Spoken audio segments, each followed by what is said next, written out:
Yo anime fam, it's your buddy from Let's Watch Anime. Get ready for another epic anime journey. Video के thumbnail और title को देखकर पता चल ही गया होगा कि आज हम लोग किस टॉपिक पर बात करेंगे. Smash the like, hit subscribe and let's keep the anime vibe rolling. Hello और मेरी पब्लिक कैसे हो यार. वीडियो इसलिए लेट आया है क्योंकि मेरा एग्जाम चल रहा है. एनीवेज तो पिछले एपिसोड में हम लोगों ने देखा था कि वो कुत्ता जो है, हाँ वही वो स्टील के जबड़े वाला कुत्ता, अब कुत्ता कह लो या लोमड़ी तुम्हारा मत, तो वो वुल्फ उस पर अटैक तो करता है पर संग जिन-वू बच जाता है. फिर हम देखते हैं कि संग जिन-वू के पास कोई भी वेपन नहीं रहता है तो फिर वो बंदा फैट से ही मारने लगता है, आई मीन पंच से. अब संग जिन-वू यहाँ पर बहुत सारे पंचेस मारता है इस वुल्फ को पर कुछ फर्क ही नहीं पड़ता है इससे. फिर संग जिन-वू को याद आता है कि उसके पास एक वेपन भी है और फिर वो इन्वेंटरी खोलता है और फिर इन्वेंटरी से वो अपनी चमकती धड़कती स्वॉर्ड को निकालता है और वो उस कुत्ते को मार देता है. तभी वहाँ पर दो और कुत्ते आ जाते हैं. फिर संग जिन-वू कहता है कि मैं डरा नहीं, पर इसकी स्वॉर्ड जमीन के अंदर धस जाती है, पर जैसे तैसे वो करके वो स्वॉर्ड को निकालता है और फिर उन कुत्तों पर हमला कर देता है. तभी वो स्टील के जबड़े वाला कुत्ता उसके स्वॉर्ड को पकड़ लेता है. संग जिन-वू यहाँ पर बहुत ही अच्छी फाइट करता है. वो उस कुत्ते को एक लात मारता है और फिर अपने स्वॉर्ड को उसके जबड़े से निकालता है और वो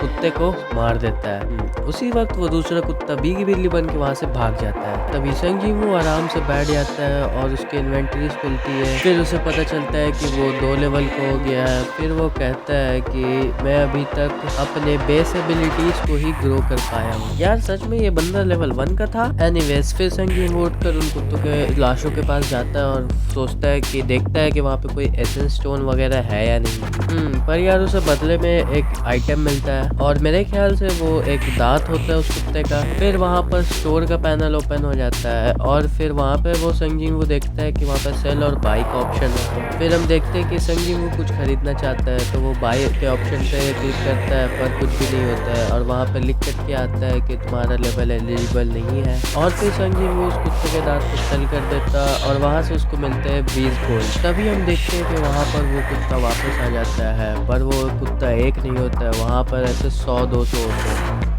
या फिर 30-40. फिर संग जिन-वू कहता है कि मैं अभी तक डरा नहीं हूँ, मुझे पता है कि मौत कैसी होती है. उसके बाद वो बंदा अटैक कर देता है उन कुत्तों पर. वहाँ पे घमासान लड़ाई होती है. उसके बाद वो एक एक करके सभी लोगों को मारने लगता है, आई मीन उन कुत्तों को. उसके बाद तो वो उन कुत्तों को मार भी देता है. बिहाइंड द सीन हम देखते हैं कि उस डंजन में कुछ गड़बड़ होती है. अब यार ये देखकर तुम लोग बोलोगे भाई ये क्या बोल रहा है, ये कौन सी डंजन के बारे में बात चल रही है. तो देखो बेटा बात कुछ ऐसी है कि इसके बारे में तुम लोगों को पिछले एपिसोड में बता दिया है मैंने. तो अगर तुम लोगों ने उस एपिसोड को नहीं देखा तो जा करके देख लो और मेरे चैनल को भी सब्सक्राइब कर लेना. फिर दूसरी तरफ हम लोग देखते हैं कि संग जिन-वू के स्वॉर्ड जो है वो बहुत ही ज्यादा कमजोर हो जाती है और उसके ऊपर बहुत ही ज्यादा दरार पड़ जाते हैं. उसके बाद उसको एक और फिर उसको वुल्फ एसोसिएशन का टैग भी मिलता है. उसके बाद वो अपनी इन्वेंटरी चेक करने लगता है जहाँ पर उसको 34 वुल्फ फैंग्स मिलते हैं, 2 वॉन डैजर्स मिलते हैं और एक ट्रैवलर क्लॉक मिलता है और एक टेलीपोर्टेशन स्टोन भी मिलता है और एक सरप्राइजिंगली भी मिलता है. फिर संग जिन-वू सोचने लगता है कि इतनी फाइट उसके लिए काफ़ी है और फिर वो सोचने लगता है कि क्या उसे टेलीपोर्टेशन स्टोन का यूज़ करना चाहिए या फिर नहीं. फिर संग जिन-वू सोचने लगता है कि ये डंजन उसके लिए एक बहुत ही अच्छी अपॉर्चुनिटी है क्योंकि इतने स्ट्रॉन्गर वो दोबारा नहीं बन पाएगा और फिर वो टेलीपोर्टेशन स्टोन का यूज़ नहीं करता है और फिर वो आगे चला जाता है. अभी हम देखते हैं कि हंटर ली का कॉल आ जाता है जूही के पास और फिर उसे पता चलता है कि उसने तो उस ऑफर को बंद ही नहीं किया था. अब ये कौन सा ऑफर के बारे में बात कर रहा हूँ ये भी तुम्हें पिछले एपिसोड में पता चलेगा, इसलिए ही मैं बोल रहा हूँ यार पिछले एपिसोड को देख लो, बहुत ही अच्छा है. बाय द वे इस वीडियो को भी लाइक कर देना, ओके. बाय द वे हम लोग अपने स्टोरी पे वापस आ जाते हैं. फिर हम देखते हैं कि जूही जो है एक्सेप्ट कर लेती है उसे जो ऑफर मिला था वो, क्योंकि वहाँ पर हीलर्स का भी शॉर्टेज था. देखो जूही उस ऑफर को इसलिए एक्सेप्ट करती है क्योंकि वहाँ पर हुआ है डंजन ब्रेक. डंजन ब्रेक का मतलब तुम लोग को मैं पिछले एपिसोड में बता चुका हूँ, फिर भी मैं बता देता हूँ. जब कोई डंजन्स में हार जाता है, डिफीट हो जाता है, तब वहाँ पर जो मॉन्स्टर होता है वो डंजन ब्रेक करता है, मतलब कि अपने दुनिया से इंसानों के दुनिया में आ जाता है. I think you got it कि मैं क्या कहना चाह रहा था। उसके बाद हम लोग देखते हैं कि संग जिन वो और भी मॉन्स्टर्स को मारता है। पता नहीं यार कितने अजीब अजीब से मॉन्स्टर्स है, काला बंदर है, काला चीता है, अजीब अजीब से। फिर हम देखते हैं कि संग जिन वो थक जाता है और उसके बाद उसे पता चलता है कि वो जो लोमड़ी था जिसका नाम था स्टील फैंग द लाइकन, इसका नेम टैग का कलर चेंज हो चुका है, वो रेड से व्हाइट पर हो चुका है। इसका मतलब ये है कि संग जिन वो के पावर के हिसाब से वो जो लाइकन है वो उसके लिए बहुत कमजोर है। फिर हमें मॉन्स्टर्स के 3 कैटेगरीज के बारे में पता चलता है, वाइट, ऑरेंज और रेड। और वाइट इसलिए होता है कि इसका मतलब होता है कि वो बहुत वीक है मॉन्स्टर, और ऑरेंज इसलिए होता है कि इसका मतलब वो मीडियम लेवल का है, और रेड मतलब कि वो बहुत ज़्यादा स्ट्रॉन्ग मॉन्स्टर है। आई थिंक कि तुम्हें अब समझ आ ही गया होगा। तो उसके बाद हम देखते हैं कि संग जिन आगे बढ़ने लगता है और फिर वो सीढ़ियों के पास आ जाता है और फिर वो कहता है कि नीचे में जो मॉन्स्टर है वो उसे घूस बम्स दे रहा है। फिर वो कहता है कि यहाँ पर और कोई भी मॉन्स्टर्स नहीं बचे हैं कि उसे वो लेवल अप कर पाए, इसलिए वो नीचे चला जाता है और नीचे का सिनेरियो भी बहुत ज़्यादा ही शानदार होता है। तभी हम देखते हैं कि एक मॉन्स्टर सीवेज के थ्रू संग जिन वू की ओर बहुत ही तेज़ी से आ रहा है और फिर वो संग जिन वू को एक फटका मारता है, जिसके वजह से वो बहुत ही जोर से दीवार के पास लड़ जाता है और वो गिर जाता है और वो फिर हांफने भी लगता है। तभी उसे पता चलता है कि उसकी स्वॉर्ड भी टूट चुकी है। फिर अपना बॉस लेवल वाला मॉन्स्टर धमाकेदार एंट्री करता है। उसके बाद हमें पता चलता है ये तो एक सांप है जो कि किंग ऑफ द स्वैम्प होता है, ब्लू वेनम फैंग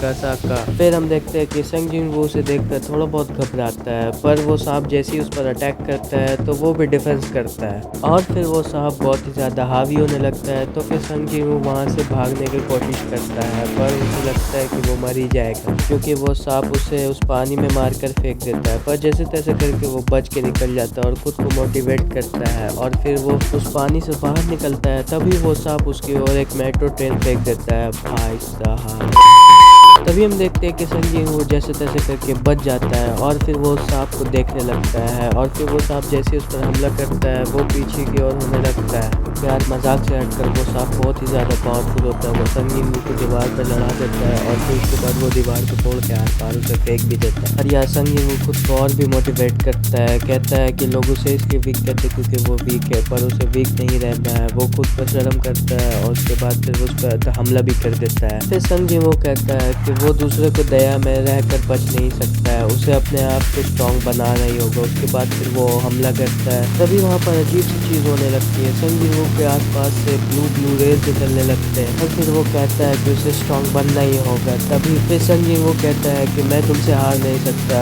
उसके कंपैरिजन में तुम बहुत ही कमज़ोर हो। वो बात करता है उस पुराने मॉन्स्टर की। अगर तुम इसके बारे में नहीं जानते तो पिछले एपिसोड्स को भी देख लेना। ओके, फिर वो एक और बार हमला करता है और फिर उसकी स्किन पर भी अपने स्वॉर्ड को लड़ा देता है। उसके बाद और फिर उस सांप पर हमला करने जाता है और फिर उस सांप को चकमा देकर के उसके साइड में लटक जाता है। उसके बाद फिर वो जो सांप का स्टील का आर्मर होता है उसे भी वो तोड़ देता है और फिर वो सांप जो है छटपटाने लगता है और फिर संग जिन वो चिल्ला कर कहता है कि मैं तुझे मार ही दूंगा, मैं तुझे मार ही दूंगा, और फिर उसके स्किन पे भी छेद कर देता है। बहुत सारा खून भी बहता है और फाइनली वो सांप मर ही जाता है। और फिर संग जिन वो राहत की सांस लेता है और कहता है कि लगता है मुझे कि मैं पावरफुल बन ही चुका हूँ। और फिर एक पैनल ओपन होता है जहाँ पर लिखा होता है कि तुमने डिफीट कर दिया है किंग को, और फिर उसे एक स्वॉर्ड भी मिलती है और वो जो स्वॉर्ड होती है वो बहुत ही ज़्यादा खतरनाक होती है और इसी के साथ साथ उसे कासाका का वेनम भी मिलता है। और फिर वो कहता है कि ये तो बहुत ही डरावनी चीज़ है, फिलहाल तो मैं इसका यूज़ नहीं करूँगा। उसके बाद फिर नोटिफिकेशन पैनल ओपन होता है जहाँ पर लिखा होता है कि तुमने डिफीट कर दिया है बॉस को, अब वो जो स्टेट है वो ऑर्डिनरी स्टेट में होने वाला है कल। फिर पूरी जगह नॉर्मल हो जाती है और फिर संग जिन भी वहाँ से निकल जाता है। तभी वहाँ पर देखते हैं कि एक पुलिस ऑफिसर आता है और कहता है कि तुम यहाँ पर क्यों घूम रहे हो, तुम्हें यहाँ पर घूमना नहीं चाहिए। तभी वो कहता है कि क्या तुम हंटर हो। तभी वो सोल्जर माफी मांगता है और कहता है कि सर आइए मैं आपको लड़ाई के मैदान के पास ले जाता हूँ। फिर संग जिन वो कहता है ठीक है। फिर वो मन ही मन में सोचने लगता है कि क्या हुआ है यहाँ पर आके। फिर उसे डंजन ब्रेक के बारे में पता चल ही जाता है। फिर वो अपने प्रेसिपिटेशन एबिलिटी से बॉस को देखता है कि वो कहाँ पर है। फिर हम देखते हैं कि वो जो बॉस गोले वो बहुत ही ज़्यादा खतरनाक है और वो हंटर्स भी उसे डिफीट नहीं कर पा रहे हैं। तभी संग जिन-वू कहता है ये हंटर्स बहुत ही लो रैंक के हैं, मुझे लगता है कि मुझे इनकी मदद करनी ही चाहिए। तभी संग जिन-वू अपनी टूटी हुई स्वॉर्ड को घुमाता है और फिर उस मॉन्स्टर की ओर अपनी एम को लगाता है और फिर वो उस मॉन्स्टर गोलेम को अपनी टूटी हुई स्वॉर्ड से एक हिट में ही मार गिराता है। तभी वहाँ का एक हंटर कहता है कि हमने तो इसे कोई भी डैमेज नहीं पहुँचाया और हमने इसे कुछ अटैक भी नहीं कर पाया, फिर ये आखिर गिर कैसे गया। फिर वो संग जिन-वू की टूटी हुई स्वॉर्ड को देखता है